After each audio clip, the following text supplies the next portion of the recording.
Hello, welcome to another episode of Full Circle with me, Onyx. And I need to grab a drink of water. Hold on. All right, got my water. So, you know, after partying till 3 a.m., waking up at 9 a.m., going back to bed, and then kind of like having my body split and kind of going into the near future about 5 days forward and exploring Park City and then coming back to my body, in at least to my house, and hanging out with this guy I went on a date with. We met in kind of like the dream world at my house. Then, I got up fully. I woke up physically and had a little breakfast, and then was like, okay, let's read a little more in our little shaman book. And they're talking about spirit vision. And now that I'm like kind of chilling out and my schedule has been reduced to hours, I work retail, I've been able to have more of my shamanic abilities online.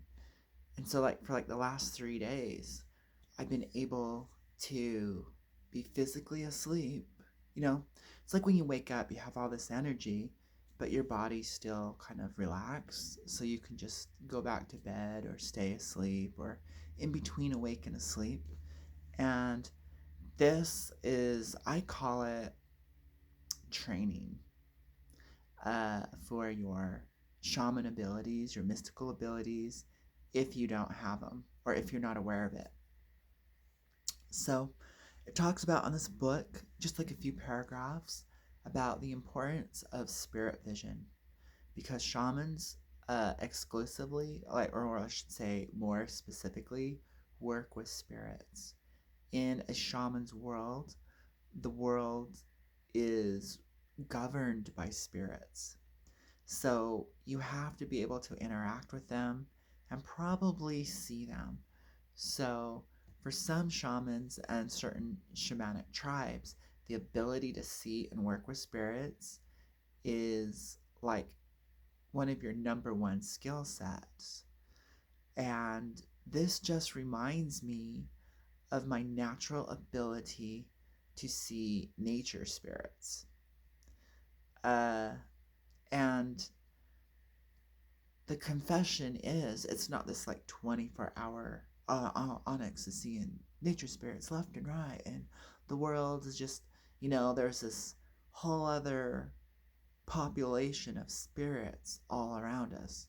No, it's not like that. For me, I have to actually just, be in nature, not have a lot of worldly stuff on my mind, like paying bills and going to work and trying to solve relationship problems and figuring out life and grades. And so reflecting on when I had powerful abilities, spiritual, supernatural abilities, and when I don't. Why is it ebb and flowing? What's going on?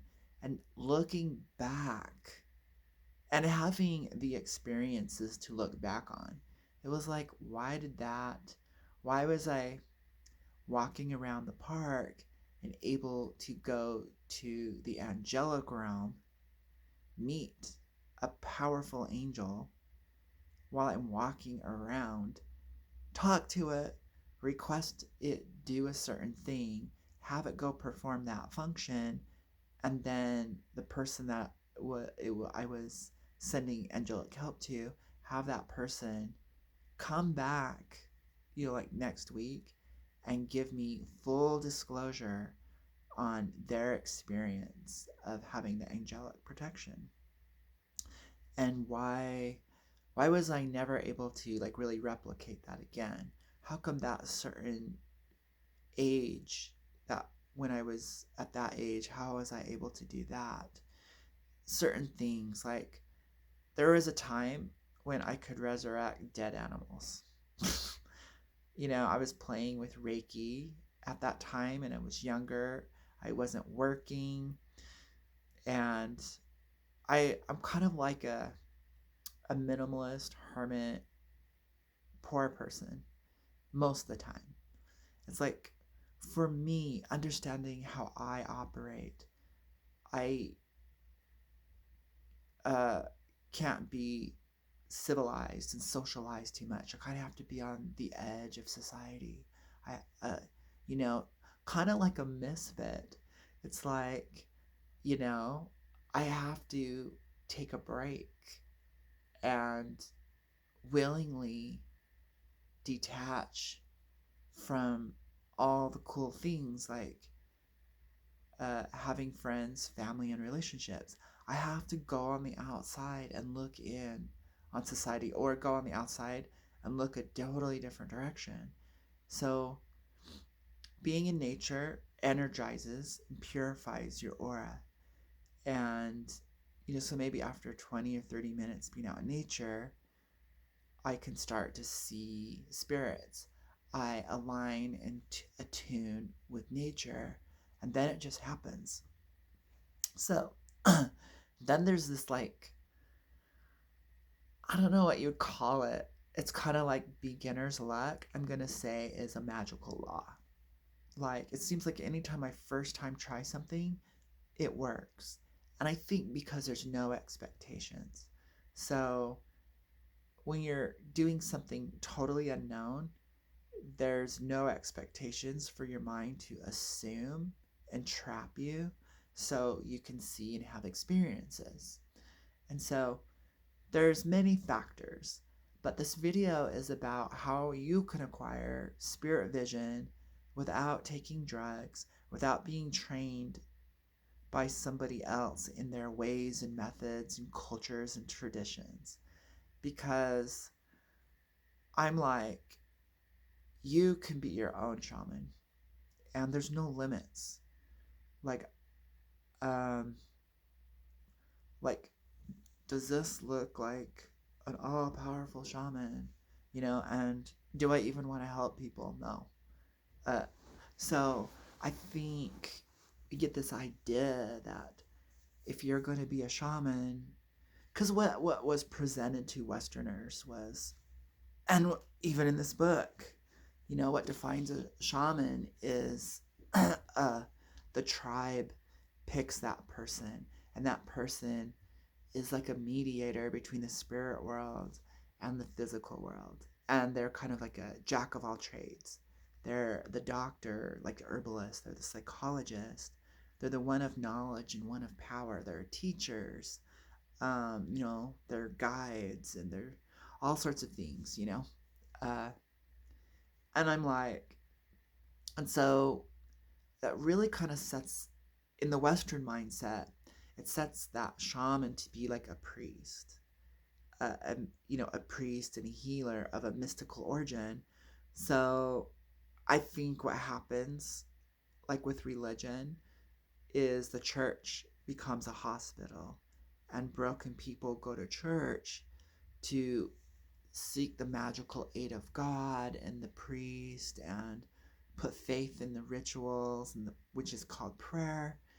And it's this kind of coping mechanism called religion. I think religion's like a coping mechanism for broken people. When they don't have that faith in themselves, they see it reflected in the image of God. When they don't tune into their own wisdom, it's reflected in the Bible. When, so church acts as a tribe, acts as community for a society that has no foundation, has no culture. Like, the culture of modern man is all about disregarding our elders, our ancestors, our land for a fast dollar, for a little attention now. We for materialism, and we sacrifice our roots. So we have plowed through hundreds of years through war. War is designed to take someone's culture away. That is its number one goal. And so we had World War One and World War Two. And so humanity is trying to find its roots, but there are no roots because they've been plowed up, you know? So, but what's really kind of cool is now we can plant new seeds, and that would be you. We are the new shamans, we are the new mystics. Um, but I don't think you're going to find that training. You know, people are thinking, oh, the hermit is up in the mountains, and they have this unbroken line of techniques and spiritual practices and spirits. Hey, yeah, that could be true, but for a lot of us, maybe we're already broken and we're living in the city and we have obligations and you're still just trying to pay rent, so you can't even afford to go spend, you know, 6 months in the Andes finding a teacher who probably doesn't speak your language. And so the barrier is so deep. But something else also happened. Humanity grew up. So some of the techniques, when it's all said and done, can't help humanity in the stage. It's like we have new diseases. Culture is a disease. Modern man. Uh, you know, and so even if you had those powers and ability, you can't help humanity where it is now. So it might be best to become the new shaman with the new set of hardships and the new set of forces. And what does that look like? It might look like clean energy. It might look like, ethics for AI. Uh, who knows, computer language programming. And these are all new patterns that we are the ancient ancestors of the future. So the ability to imagine and dream a new future, and and it seems like fiction, but it's the future and here now. So shamans move forwards and backwards in time. So really there's just so much. You have to kind of like talk about it holistically, for many points to kind of fill in this puzzle called, you know, shamanism, power of the shaman, and spirits and spirit vision. So it's like foundation. You have to somehow have an ability to see a future, see an alternate perspective, see a parallel reality, or an alternate timeline. So seeing is one of the number one abilities of the shaman. And I would say they rely heavily on it, like a hunter.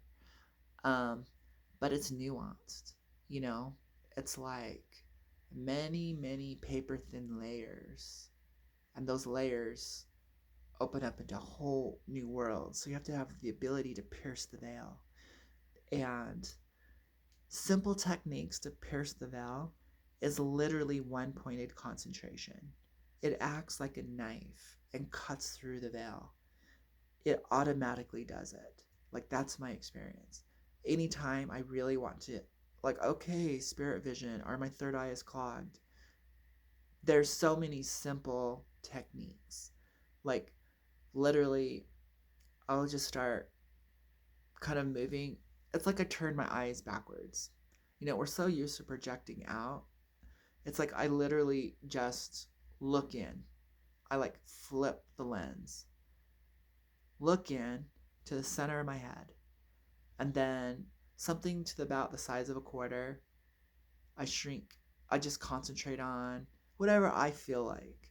And then sometimes I'll shrink it down to the size of like a pinhead, just a little point.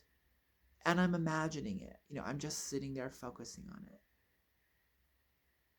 And I'll just be there for a while. And then when I open up my eyes, like everything looks normal. But then I go about my day and I start seeing all this stuff. So it kind of like cleanses or opens my third eye.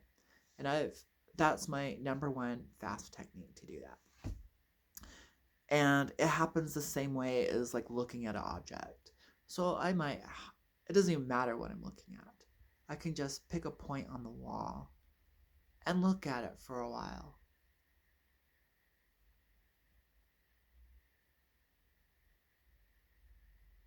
And then it's like I can see.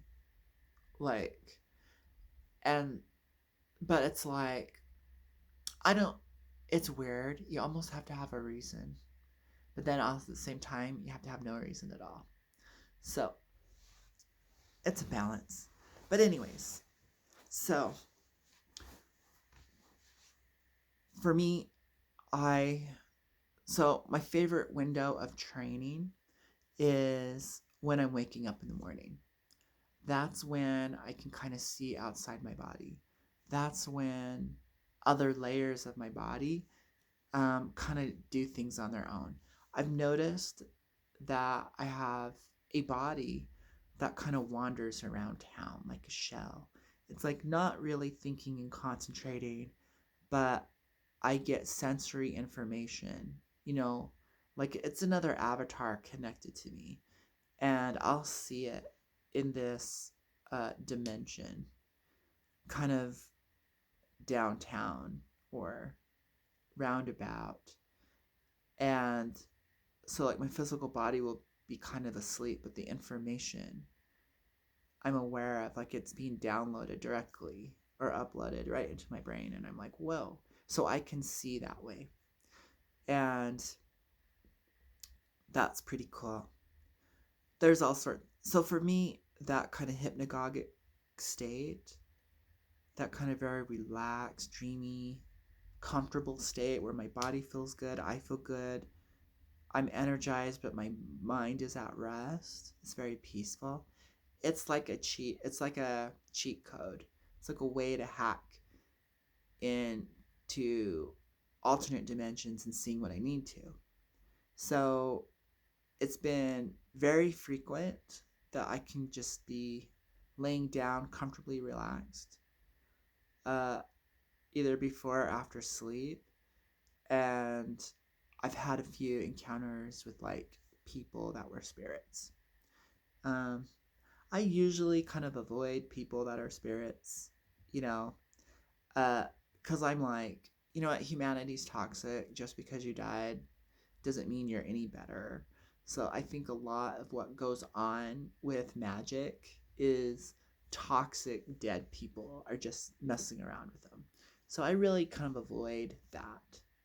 I'm like, I don't want the riffraff of disincarnated humans uh, over at my house, invading my magical work. So I don't play really with Ouija boards. I don't play with like goetic demon summoning or any type of summoning that's published. Uh, Now, I'm not saying I haven't and I won't, and I think I will, but I'm saying generally all across the board, that's not the way I'm going to go with summons. I think it's always best to start with nature spirits and then play around with the angels, honestly. So, because I kind of feel like angels and humanity have had an interest in each other since maybe the dawn of time, is part of the creation myth. And, people, no matter what, still kind of believe in angels. So I feel like there's like kind of like a contract, like a spiritual agreement. There's like an association. It's like two countries that still associate with each other. They're not on the greatest terms, but there's still some exchanges going on. I feel like with the angels, that's still happening. Um, and so I think a sincere seeker can have a lot of powerful experiences. Plus, the angels have access to the upper realm of the shaman world. So when you're wanting to go into higher levels of consciousness, angels can definitely open up all those doors, uh, or at least kind of guide and assist in those endeavors. Um, but anyways, yes. So nature spirits, the reason why I like working with them is they're like puppies. They're like animals. They're innocent, they're sweet. At least the ones that approach me have been cute and curious, and I like that they just come on their own. It's not like I need to summon you. I need to have an intention. It's not religion. It's not religious magic. And ceremonial magic has become religious magic. All magic almost has become this like religion, and it's being sold as self-help, which then I think did what religion is, what church is. It's a room full of broken people. It's a hospital. And so I think what modern shamanism is a hospital. Everyone wanting to acquire, everyone at the circles, everyone doing the medicine plants. There's this there's people coming to it because they're seeking answers, and those answers are because they're broken people. And then I've also noticed there's a lot of addicts uh, and have addictive personality who might use medicine plant. They delude themselves into thinking, oh, well, I will use these medicines to help heal. It's healing, so it's not a drug, and I don't have an addiction. It's medicine. So I feel like uh, it's also full of addicts, you know? And so, however they work it out in their mind, it's still not respectful of the plant medicine, the living plant. And it's still not even respectful of the gods, the dimensions that open up to them. And so I don't feel like we're getting pure shamanism. Like imagine if you were never broken. Imagine if you're completely functional. And now imagine that those mystical doors were open for you. Imagine if everyone was functional, you know, and the mystical doors were open for everyone. Um, we would have we'd have a different type of balance in the force, a different level of self-knowing, a different level of harmony. And so I got into all this not because I was broken or seeking anything, but just for seeking the unknown. I feel like the unknown always calls to us. But it was sold to us in all the books as self-help. Psychologists are getting into it, transpersonal therapy, and then a lot of the stuff is you can help yourself by learning this material. So then, yeah, maybe I could quest for answers. But really, and I think I've went down that road a few times, but mainly it was just to, it was a hobby, it was an interest. And so I feel like my experiences and interactions were very clean, not dirty, and I would say not really coming from a broken place or a crazy place. Uh, it was just coming from curiosity, and it wasn't like fun. And yeah, I was definitely questioning for power because I believe in immortality and all sorts of wild stuff. You know, select. I think our potential is so much greater. The evolution of humanity, but anyways, so many ways to easily open up spirit vision, but the other one is just to pay attention. Pay attention to the flashes of light. Pay attention to the like silvery, spidery threads and the shadowy threads. Pay attention to things moving in from like from like a cloud and start to form into a shape of a being. I mean, the more you start to recognize and understand what that looks like, the more easier it is. But, and then I would say don't hang out with people. Turn off social media and screens. Quit having all that input because I feel like it's clogging the filter. You get so much 3D input and 3D focus that if you can just clear that by sitting still, meditating, relaxing, being out in nature in a clean, pristine environment, it opens up without any pain, without any, like, humans like contaminate things, you know? We misinterpret why things worked. We didn't look at the mechanics. We're so quick to say, it was the ritual. We're so quick to say, oh, it was this divine being. And we never think about maybe you were just being present and still and calm, you know, that you moved into the big thing now is altered states of consciousness. Beat the drum, take the medicine, altered states of consciousness. You know, I'm like, trance, get into a light trance. I'm like, how about not? Challenge it. So I think there's a courageous, rebellious streak with true, I would call them soul seekers or shamans, mystics, wizards, where, okay, you've given me a formula and this is the practice, but I'm going to look at it rationally and realistically, but I'll also challenge the whole thing, and then I'll believe and work with it, and I'll challenge it, and I won't believe in it. And so it's complex. It's like, can you believe it?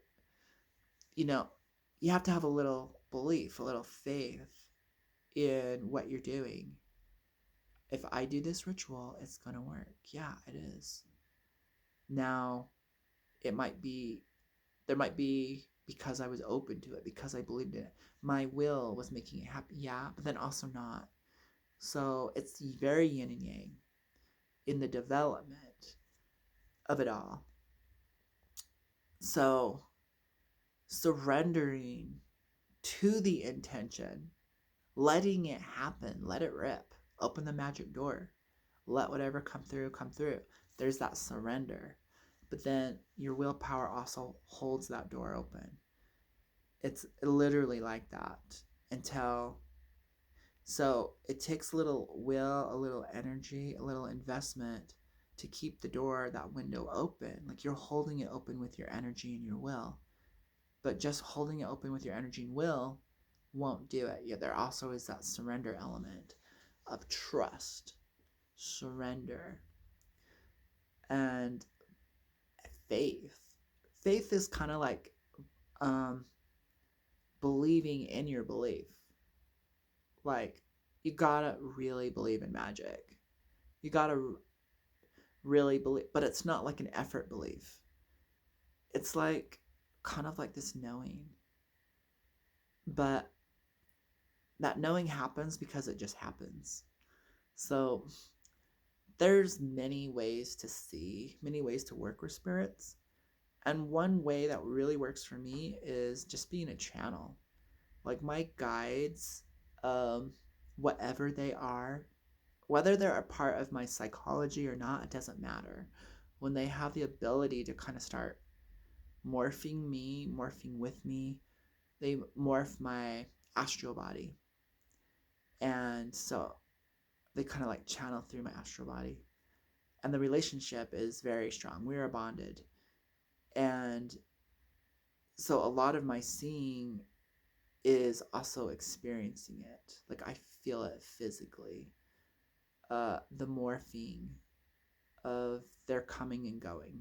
They're merging with me.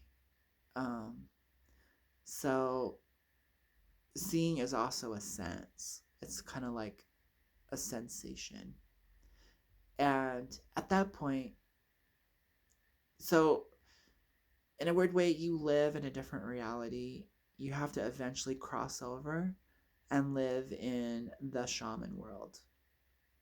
And when you live in the shaman world, so you can come and go from the shaman world, but you'll always want to go back to the shaman world, your magical world, the place in spirit, between the spirit realm and the physical realm is that middle ground.